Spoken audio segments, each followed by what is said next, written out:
Satu, dua, tiga. Alhamdulillah. InsyaAllah lepas berbuka ni, lepas tarawih ni, Tok Abah kan. InsyaAllah. Kita sembang-sembang sekejap dengan kita punya peminat setia Tok Abah. Sama-sama kita, alhamdulillah. Puasa yang ke-11 Tok Abah? 11 dah. 11 dan kita malam ni tarawih yang ke-12. Alhamdulillah. Dah tengah-tengah ni Tok Abah. Dah kurus dah. Nampak gayanya sikit je. Allahumma salli ala sayyidina Muhammad. Baik, silakan yang baru masuk, yang baru habis, yang baru balik daripada masjid surau jom kita duduk sekejap Tok Abah dalam majlis ilmu insya-Allah So jangan lupa tu ada butang klik tu button klik tu. Klik button tu siapa yang nak join usahawan keluarga Tok Abah yang nak dapat pendapatan lebih nak raya ni Tok Abah dan sebagainya insya-Allah mudah-mudahan. So nampak dah ramai dah tu. Mula nak masuk semua. Panggil semua insya-Allah. Mudah-mudahan. Allahu Akbar. Tok Abah, kita sembang-sembang ni Tok Abah malam ni insya-Allah lah Tok Abah. Nampak minggu lepas mendapat perhatian dan juga komen yang baik, yang positif daripada pendengar kita, penonton kita Tok Abah tentang topik kita bagaimana pengorbanan seorang anak susah payah dia tu untuk berhenti kerja Tok Abah Betul. Untuk sara ibu bapa dan sebagainya Tok Abah. Subhanallah. Tapi minggu ni Tok Abah kita nak bawa, kita pusingkan sikit cerita tu bagaimana pula Tok Abah dengan isunya yang dewasa ni, yang semua orang tahu, yang dekat luar sana banyak terjadi dan sebagainya, berkaitan dengan pengabaian anak-anak terhadap ataupun kepada kedua ibu bapa. Nauzubillah min zalik Tok Abah. Benda tu, tajuk tu nampak simple biasa saja, tetapi itulah saya rasa Tok Abah, pandangan saya yang jahil ni Tok Abah, tajuk yang orang kata dia mengubah kehidupan dunia seseorang hamba tersebut dan juga akhirat dia apatah lagi. Wa na'udzubillah min zalik Tok Abah. Baik Tok Abah, tentang topik kita ni Tok Abah, mungkin Tok Abah boleh kupaskan sedikit Tok Abah kan. So there's pengabaian, because topik kita malam ni kita nak ceritakan tentang pengabaian. Kadang-kadang, minta maaf Tok Abah, yang menonton, yang melihat di luar sana, dia rasa okey, everything dah bagi duit dah semua, everything semua macam dah cukup segala. So adakah saya ni masih lagi dikira sebagai anak yang mengabaikan tanggungjawab terhadap ibu dan bapa saya? So konsep pengabaian tu Tok Abah, kalau dapat kita perjelas dan kita kupaskan kepada penonton pada malam ini Tok Abah. Ya, terima kasih. Itu yang sangat penting lah sebab sekarang ni trend anak-anak yang mengabaikan mak bapak ni secara langsung atau tak langsung, cara yang kecil atau cara yang besar, makin kata orang tu makin kerap, makin rampant makin jadi satu fenomena yang macam orang dah terbiasa. Ini sangat bahaya bila dah terbiasa. Itulah sebab bila zaman makin pantas, semuanya makin canggih, jadi kerana kita terlepas pandang. Kita sangka kita telah lakukan yang terbaik, tapi ingat apa pun yang kita lakukan jauh daripada sempurna. Tok Abah ingat dua perkara lah, dua isu ataupun dua cerita yang berkaitan dengan isu pengabaian anak ni. Tok Abah ingat pada satu masa tu, lama dah masa berforum dengan Ustaz Farid Rawi, Dr. Farid Rawi. Sekarang dah rektor, timbalan rektor. Tanya So Ustaz Farid Rawi dalam ceritakan tentang dirinya, tentang kisahnya, tentang pengalamannya, malah dia punya rumusan daripada kisahnya tu yang Tok Abah terkejut. Dia kata apa? Anak-anak yang kalau mak ayah panggil dia, telefon dia, sebab mak ayah tu rindu ke ataupun dah lama tak jumpa ke, nak bertanya khabar ke, maka anak tu mungkin jatuh derhaka. Allahu Akbar. Sebab anak terlalu sibuk, handphone 2-3, tapi nak panggil mak ayah terlupa, tak sempat maka takut-takut bila mak panggil anak sebab rindu, sebab nak tanya cucu, sebab nak tanya khabar, maka anak tu takut-takut jatuh anak neraka. Itu satu perkara yang sangat kita sedih. Itu satu pengabaian. Yang pengabaian dari segi duit ada hantar setiap bulan, tapi tak kadang tak sempat untuk ziarah, nak telefon, masa untuk bertanya khabar. Padahal ulama pesan dan Ustaz Asatizah lu pesan, barang siapa yang dapat doa dari ibu bapanya tetap lagi akan selamat dunia dan akhirat. Sebab doa mak bapak yang paling makbul, doa mak bapak, doa pemimpin yang adil, doa musafir, doa orang dizalimi. Dan barang siapa yang itulah dia Ustaz Farid Rawi cerita, kalau kita panggil mak, Assalamualaikum mak akan doakan kita, Waalaikumsalam nak, wallahu selamat. Itu doa mak waktu pagi, Waalaikumsalam nak. Wow, kehidupan kita berubah, kimia dalam badan kita berubah, kita punya landscape minda kita berubah. Jadi aura kita berubah Green sebab button, doa mak. Green button kita Green terus button tu. menyala. Masya-Allah. Nampak hebatnya? Itu yang Tok Abah ingat juga kisah tentang di mana yang kita pernah cerita dulu, ya, seorang syekh menulis dalam bukunya. Jadi dibaca oleh seorang pelajar dia. Syekh itu kata, barang siapa yang mendoakan mak ayahnya 5 kali sehari, dia masih dalam golongan anak deraka. Jadi seorang pelajar ni kata, apa syekh ni? Dah 5 kali doakan mak ayah, ya, Allahumma firli dzunubi wal walidayya warhamha kama rabbayana shaghira, ya, kama rabbayani shaghira, ya, dah doakan mak ayah 5 kali, ya, takkanlah mati neraka. Jadi dia pun jumpa syekh, ana telah baca syekh punya tulisan dari, ya, tentang anak yang mengabaikan mak ayah, dia doakan 5 kali pun masih dia enggak anak neraka. Ya, kenapa syekh? 5 kali syekh, ya, 5 waktu. Cuba kamu baca doa untuk mak ayah. Allahumma firli dzunubi wal walidayya warhamha kama rabbayani shaghira. Baca lagi, dia pun baca lagi 5, 6, 10 kali. 10 kali dah baca. Pernah tak? Tak. Lama tak masa? Tak. Ya, susah tak? Tak. Jadi kalau 10 kali baca pun tak ada apa-apa, jadi 5 kali agak-agak okey tak? Cukup tak? Boleh faham kenapa syekh tu menulis anak-anak yang mendoakan mak ayahnya 5 kali sehari pun boleh jatuh anak deraka. Artinya tak cukup, sebab kita ni nak berbakti pada mak ayah ni banyak sangat. Dan kita dah sebut minggu lepas pun, walau banyak mana pun kita berbakti, jangan terfikir pun, barang siapa yang pernah terfikir, alhamdulillah aku dah dapat balas jasa mak bapak aku, confirm kita jatuh anak neraka. Sebab kita yakin ataupun kita menyangkakan kita telah dapat membalas jasa mak bapak. Mana mungkin, ya, apa pun kita lakukan, satu titik susu ibu pun tak akan dapat kita balas. Jadi pengabaian anak-anak ni sebenarnya, pengabaian daripada anak-anak terhadap mak ayah memang satu perkara yang sangat lumrah, ya, tapi kadang-kadang sebab nasib baiklah mak ayah kita begitu hebat, begitu, ya, ada sifat, semangat sifat Allah, maha pengasih, maha penyayang, maha pemaaf, maka anak-anak kita ni semua tidaklah masuk golongan yang derhaka. Jadi ingat, ya, jangan kita berharapkan kebaikan mak ayah kita saja untuk survive. Yang mak ayah kita ampunkan kita, takut-takut nanti Allah pandang kita dengan pandangan yang tak seronok. Itu sebabnya bila ini jelas, ya, bila Omar ni kisah daripada Ustaz Zul Ramli. Bukan, daripada Tuan Ibrahim Tuan Man cerita. Ya, apa ni, seorang sahabat bertanya, Omar Khattab dia bertanya, wahai Nabi sallallahu alaihi wasallam, kita tak pernah nampak wajah Allah dan kita tak tahu Allah tersenyum kat kita, tapi saya bayangkan, anda bayangkan macam mana Allah senyum kat kita ni, tu kita bahagia. Jadi macam mana kita nak tahu Allah tu senyum kat kita, sebab gembira dengan kita sebagai seorang manusia ni. Nabi menjawab, tak salah Umar lah, wahai Umar, ya, kalau kau nak tahu bahawa Allah senyum kat kamu, buatlah mak ayah kamu senyum kat kamu. Bila mak ayah kamu senyum sebab amalan kamu yang baik, prestasi kamu yang baik, khidmat kamu yang baik, ataupun sopan santun ataupun kebaikan kita, mak ayah kita senyum, ya, atas sebab kebaikan kita, maka Allah akan senyum kat kita. Subhanallah. Sudah sebagai mukadimah lah. Maksudnya dia punya kunci dia tu, Tok Abah, bila mak itu senyum dengan kita, redha, senang, ya, dengan kita, maka benarlah kata Nabi SAW, redha Allah itu terletak pada redanya seorang ibu tersebut. Subhanallah. Ya, baik, Tok Abah, di samping Tok Abah sebut tadi pengabaian, pengabaian dari sudut masa. Yang betul pun, kadang-kadang telefon bimbit ni, minta maaf lah ibu-ibu bapa yang menonton pada malam ni, ni telefon bimbit ni 24 jam ada dengan kita, tapi dalam masa 24 jam tu, berapa minit yang kita guna pakai untuk kita telefon ataupun hubungi mak ataupun ayah kita yang berada di kampung dan sebagainya. Ni tambah pula bulan Ramadan ni, kan, kadang-kadang kita sibuk dengan juadah bersama dengan family kita, makan yang sedap-sedap, lazat dan sebagainya, tapi pernah tak kita dengan telefon yang ada ni, kita bertanya apa juadah mak dan ayah, kita faham sekarang tak boleh nak rentas negeri dan sebagainya. Sepatutnya perkara-perkara macam ni lah, Tok Abah, yang akan lebih menanamkan rasa kerisauan di hati anak-anak ni, takut-takut terabai nafkah ataupun keperluan ibu bapa yang berada di kampung. Betul. Baik, Tok Abah, pengabaian dari sudut masa kita tahu, pengabaian dari sudut nafkah pun kita tahu, tapi ada juga yang satu ni yang kadang-kadang anak terlepas pandang dekat sini, Tok Abah, iaitu pengabaian dari sudut kasih sayang, Tok Abah.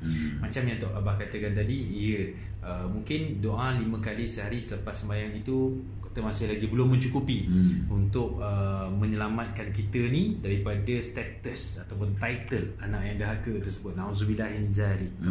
Jadi dalam hal ini tu Abah, kita dapat tengok bahawa masyarakat ataupun kajian sampel lapangan kita di luar sana tu Abah, bagaimana pengabaian anak-anak ini terhadap kasih sayang yang sepatutnya yang diberikan kepada seorang ibu ataupun seorang bapa. Dia tu Abah macam ni lah tu Abah.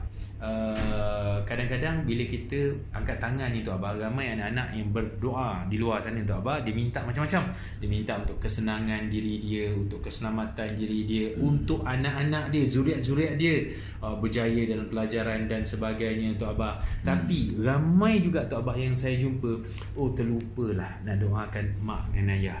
Allahu Akbar.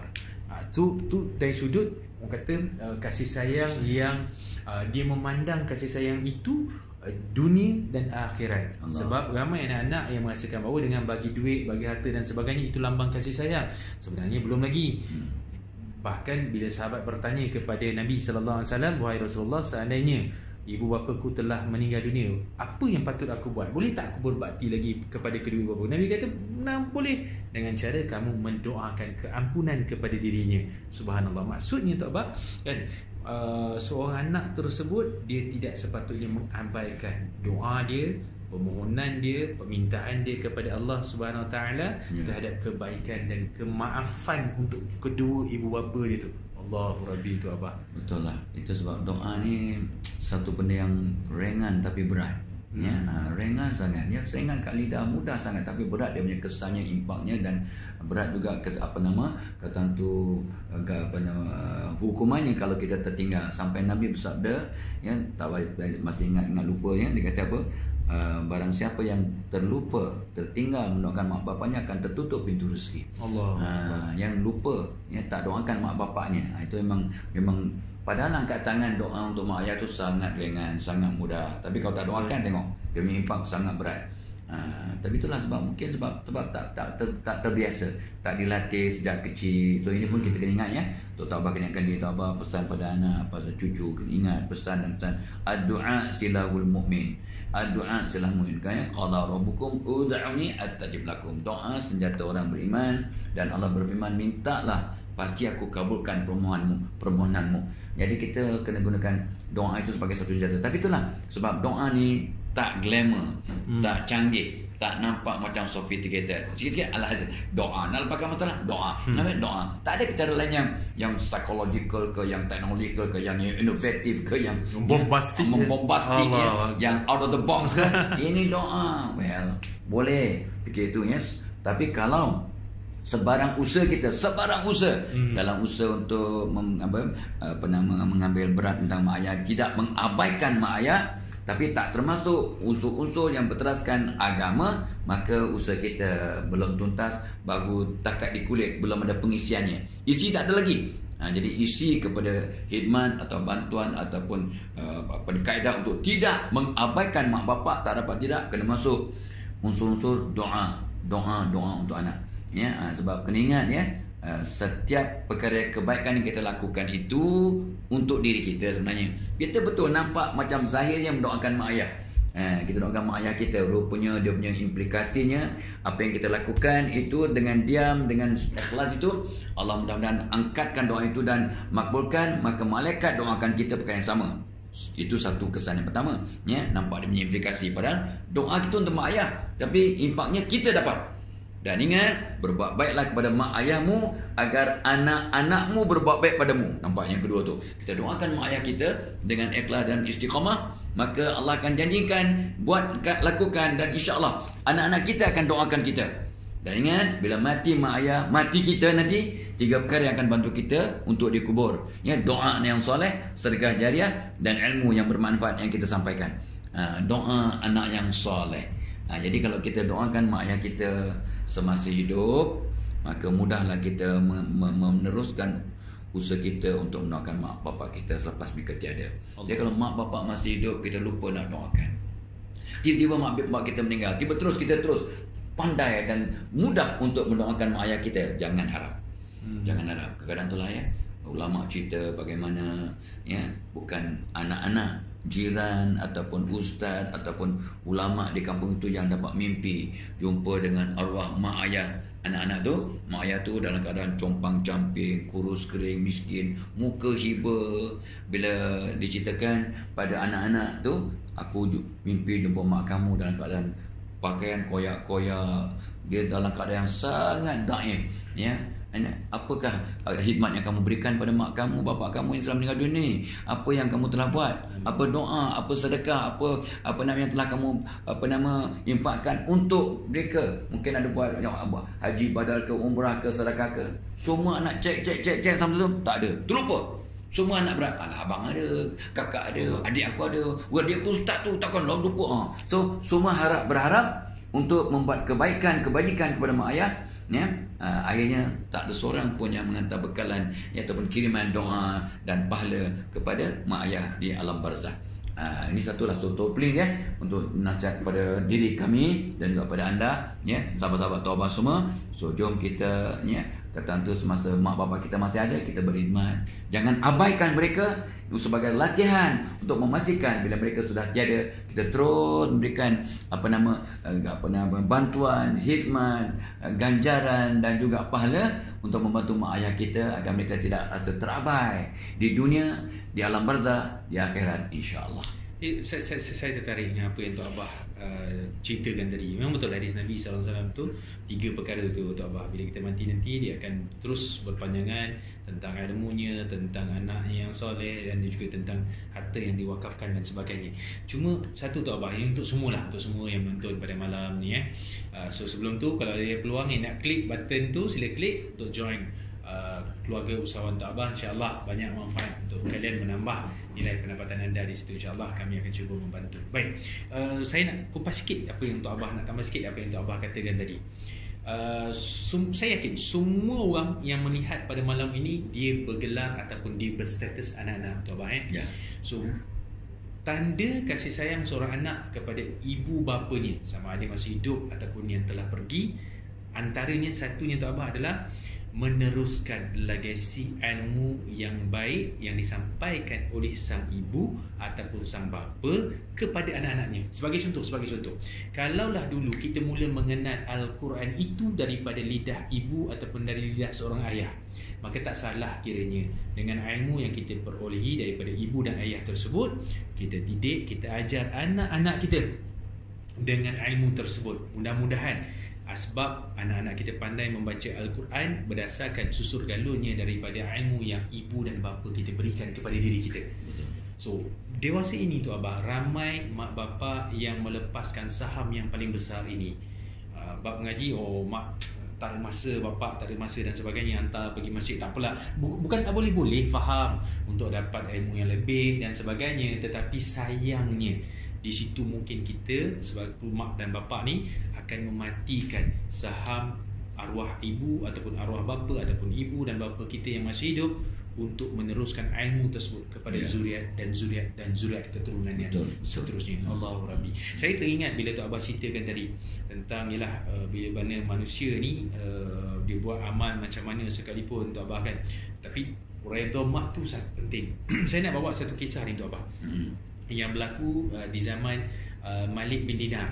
Malik bin Dinar yang mana kalau tak salah saya, nama kepada pemuda tersebut adalah Muhammad bin Harun. Muhammad bin Harun ni Tok Abah, dia seorang yang cukup kuat beribadah, seorang Nabi. Dia pergi mengerjakan haji setiap tahun selama 40 tahun, tak pernah miss. Subhanallah. Sehinggalah satu hari Malik bin Dinar bermimpi bertemu dengan Nabi SAW, dan Nabi mengatakan bahawa dalam semua orang jemaah yang mengerjakan haji ni ada seorang yang Allah tidak ampunkan dosa dia. Allahumma sallam. So siapakah dia? Iaitu Muhammad bin Harun. So berita ini Malik bin Dinar sampaikan kepada Muhammad bin Harun, yang menyebabkan Muhammad bin Harun ini dia memasung dengan diri dia kerana dia rasa cukup menyesal dan dia rasa sangat hiba sebab 40 tahun meminta keampunan daripada Allah di depan Kaabah tersebut. Maka Nabi mengatakan bahawa dia tidak, antara dosa yang tidak diampunkan. Na'udzubillah.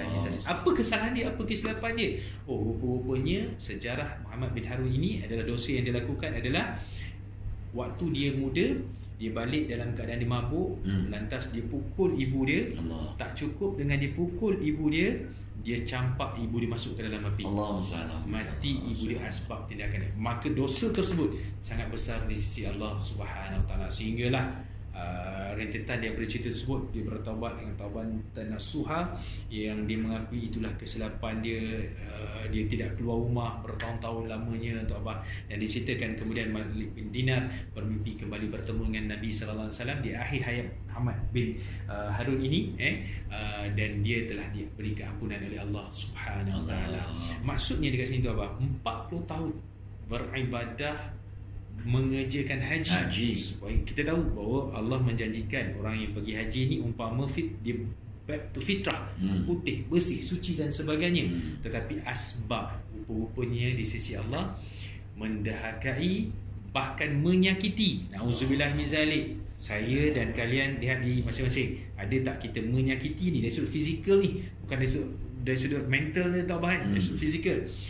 Ibu ataupun bapa, wa na'udzubillahi min zalik. Itu yang kita lihat tu abah dewasa ini, masyarakat pada hari ini tu abah.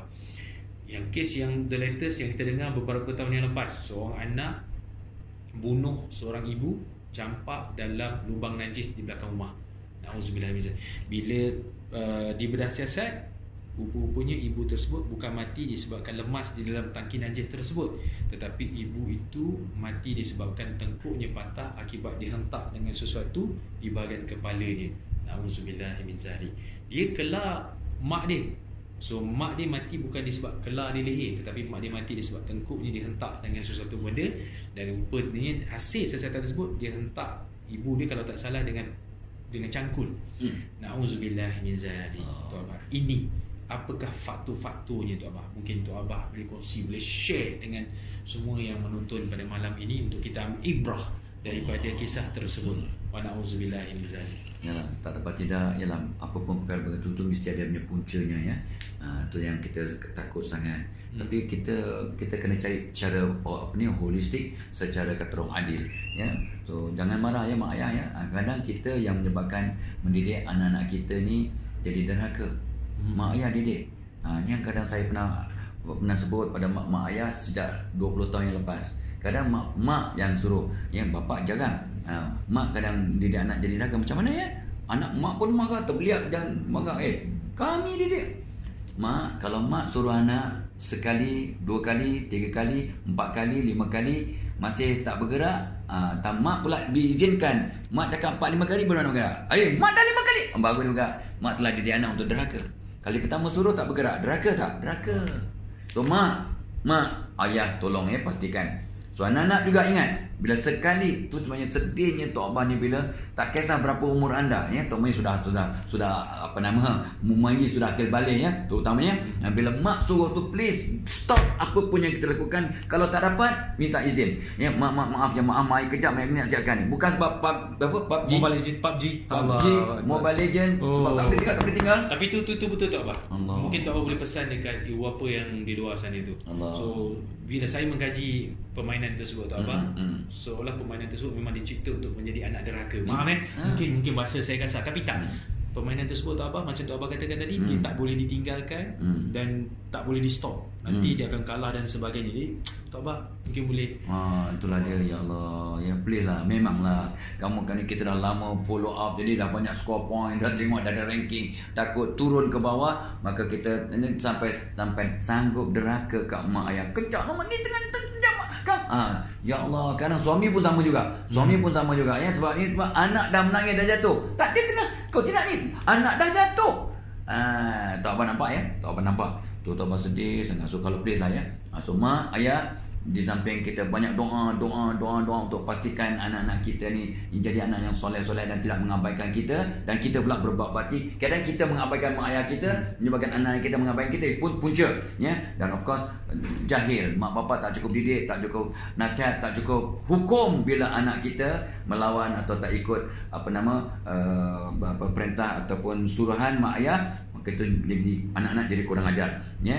Dan betul saja dalam konteks yang sama ni makin banyak lah, tapi kalau yang penting kita sedar, tolong mengakulah mak ayah dan anak-anak pun mengaku, yes aku ada silap, aku kurang ajar pada mak bapak aku. Dan mak ayah pun tolong. Ini pun satu benda yang sangat besar. Sebenarnya pernah kita buat program di mana kita didik ayah satu bilik, mak anak-anak satu bilik, dan bila kita gabungkan mereka balik, kita minta mak ayah mengaku kesilapan mereka, kesilapan pada anak, dan minta maaf pada anak-anak, dan berazam dan berdoa untuk hilangkan. Dan anak-anak juga mengaku di mana kurang ajar mereka, kelalaian mereka, pengabaian mereka terhadap mak bapak, mengaku sebab langkah pertama untuk berubah kena mengaku kita silap, dan berazam untuk tidak ulang.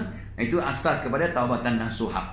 Jadi mudah-mudahan dalam bulan Ramadan sebagai titik perubahan, kita jadikan Ramadan sebagai turning point untuk mak ayah mengaku kesilapan dan move on. Dan anak-anak yang sudah faham, yang sudah akil balik, faham, sedar, mengaku dan move on. Please games kawallah. Ramadan sebagai titik perubahan.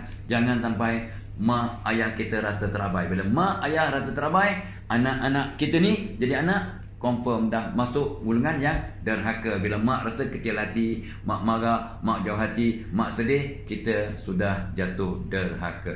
Allah na'udzubillah min zalik. Allahu akbar. Baik. Wah, jangan celik tu Abah, nampaknya kita dah sampai penghujung dah tu Abah. Dah habis dah pun setengah jam. Kita bersama-sama pada malam ini. Alhamdulillah, terima kasih pada semua yang menonton pada malam ini. Jangan lupa sebarkan kalau ilmu pencerahan dan juga perbincangan pada malam ini kalian rasakan baik, teruskan sebarkan, insya-Allah ada sahamnya di sisi Allah Subhanahu Wa Taala. Cuma saya nak kutip sikitlah tu Abah, sekadar untuk kesimpulan tu Abah. So kaedah yang terbaik nampak gayanya apa yang tu Abah ceritakan tadi tu, untuk merawat hati, untuk merawat diri kita sebagai anak-anak ni, untuk tidak kita mengabaikan ibu dan bapa kita tu Abah. Dia tak boleh lari tidak daripada mencintakan ataupun mencintai akhirat dan membesarkan akhirat di dalam jiwa kita tu Abah. So nampaknya orang yang membesarkan akhirat di dalam jiwa dia, automatik dia akan mengecilkan dunia di dalam jiwa dia, dan automatik dia akan membesarkan amanah dan juga tanggungjawab yang dia kena pikul tu Abah. Subhanallah. Dan rentetan daripada cintakan akhirat itu, seperti yang Tok Abah katakan sebelum ini, orang yang kejar akhirat, maka Allah akan hadiahkan dunia kepada diri dia, insya-Allah. Allah Rabbi, akhirat dia dapat, dunia pun dia dapat. Dan insya-Allah cintailah akhirat itu dengan sepenuh hati dan seikhlas hati, insya-Allah Allah akan membukakan pintu hati kita untuk melihat segala tanggungjawab dan juga bebanan ataupun semua yang kita rasakan, orang kata apa, tugas-tugas yang terpikul di bahu kita tersebut, untuk kita sempurnakan dengan sebaik yang mungkin, insya-Allah. Syaratnya cintailah akhirat. Wallahu a'lam. Tabat. Itu dia. So itulah sebab kita ingat kita ada mak cuma seorang, ayah cuma satu dan ingat kita akan menghayati, berarti appreciate, menghargai mereka bila mereka sudah tiada, tapi itu sudah terlewat. So sekarang untuk mereka yang masih ada ibu bapa, tolonglah.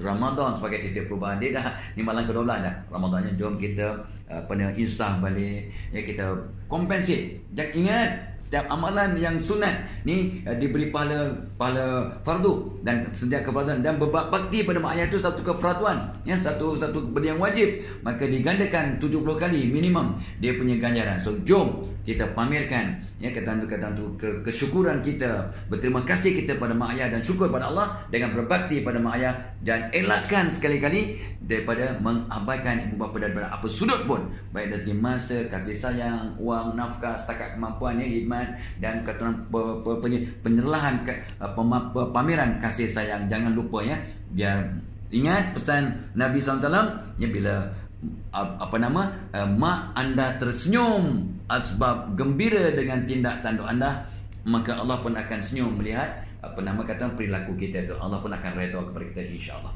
Allahu akbar. Baik, sekian, wabillahi taufik wal hidayah. Insya-Allah kita jumpa lagi pada minggu hadapan jika diizinkan, dilapangkan waktu, dipanjangkan usia. Insya-Allah, wabillahi taufik wal hidayah. Assalamualaikum warahmatullahi wabarakatuh. Waalaikumsalam warahmatullahi, insya-Allah. Allahumma salli amin.